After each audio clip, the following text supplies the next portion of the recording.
Chapter 1. The Century Club in West Los Angeles is about as exclusive as it gets, but Brad Davenport was showing a lack of aristo cool by waiting impatiently at the curb and frequently checking the time on his Rolex Oyster chronometer. One luxury vehicle after another pulled up and discharged its passengers. A Tesla Model X, a Bentley Bentayga, a Royce Phantom, and even a vintage black stretch town car with limousine plates. Where could she be? Hadn't he impressed on Moira the importance of this meeting? She might think it was just another tennis date, but this time its purpose was strictly business. And the whole afternoon, even into the drinking and dining later, if he were so lucky, would be a total write-off for Mackerel Brothers partners. Malcolm Botherall was that important, even more so because Brad's firm needed the man's business desperately. Botherall was chief executor of the St. Vincent College's stock portfolio, amounting to just shy of $3 billion, which only hedge fund managers like Brad knew how to parlay into undreamed-of realms of profitability. Everyone would benefit. In this market, and with careful attention to the metrics, there would be no losers. But Bitsy Botherall stood in the way because she was a hard case. Unlike her simpering spouse, she demanded to be sold. This couple needn't pay attention to the price tag of any material thing they might covet personally. But Bitsy, in her pecunious nature, demanded sufficient subservience from their vendors. Brad was astute enough, having researched the account to know that her opinion counted for everything. Like Brad in the principles of his firm, the Botheralls were club members.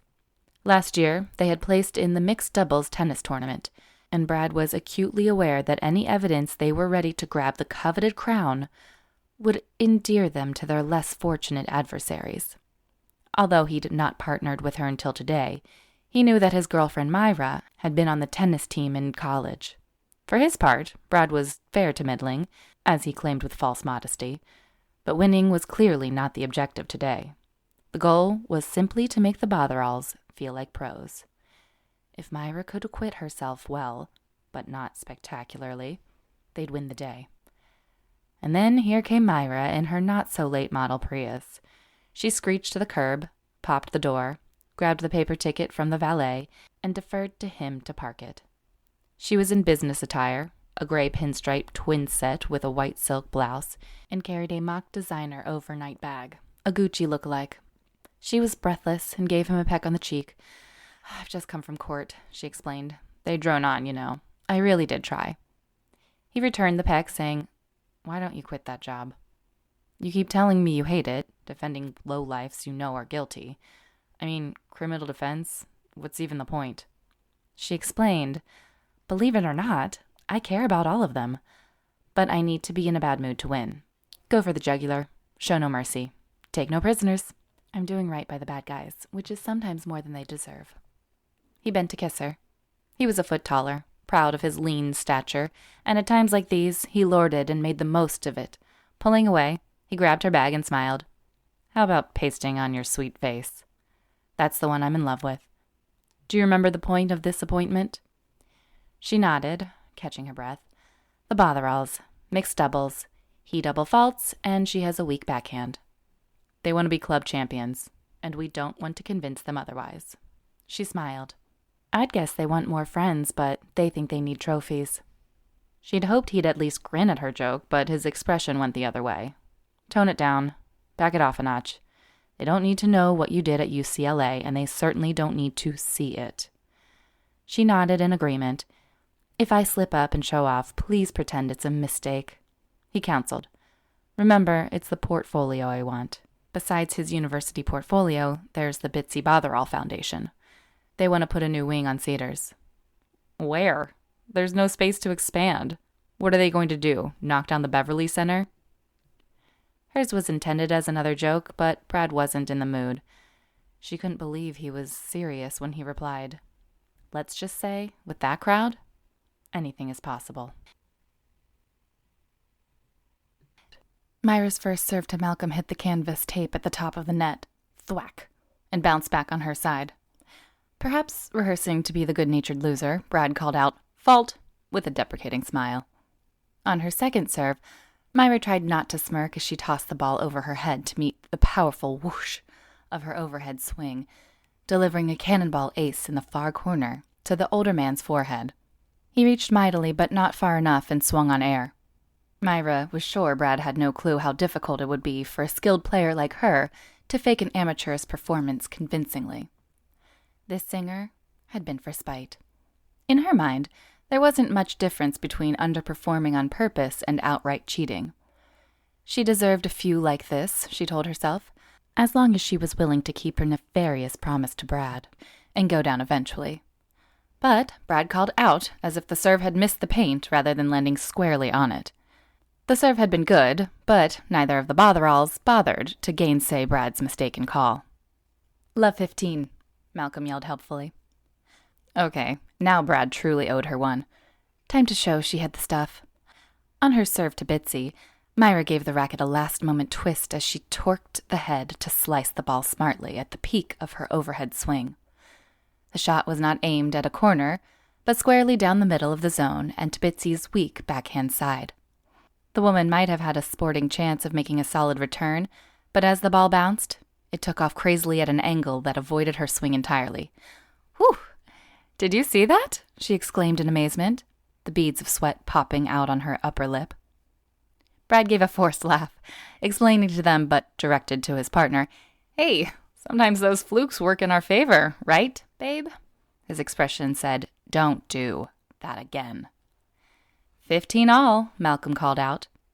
"Server calls the score," Moira muttered as she walked back to the line.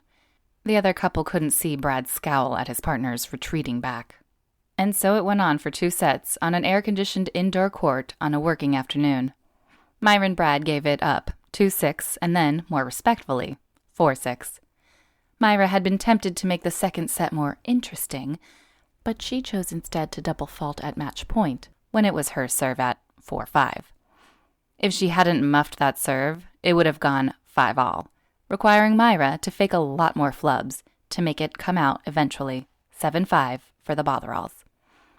And no one, especially not the visibly tiring older couple, wanted it to go 3 sets. Moira was proud, but she wasn't vain, and a deal was a deal. The Botheralls' opinion of her actual skill wasn't worth the pointless extra effort. As they came off the court with smiles all around, Bitsy rested a comforting hand on Moira's waist and confided, "You know, Mal and I practice all the time. You're a working girl, I know, and I bet if you could put more time in, you'd have a killer game." Killer. Yes. It consoled Moira to think that if Brad did manage to win their business, it was she and her unscrupulous boyfriend who had slain the unwitting Botheralls today. In the women's locker room, Bitsy was toweling off as Moira lingered luxuriously under the hot water. On this weekday, they had the stalls to themselves.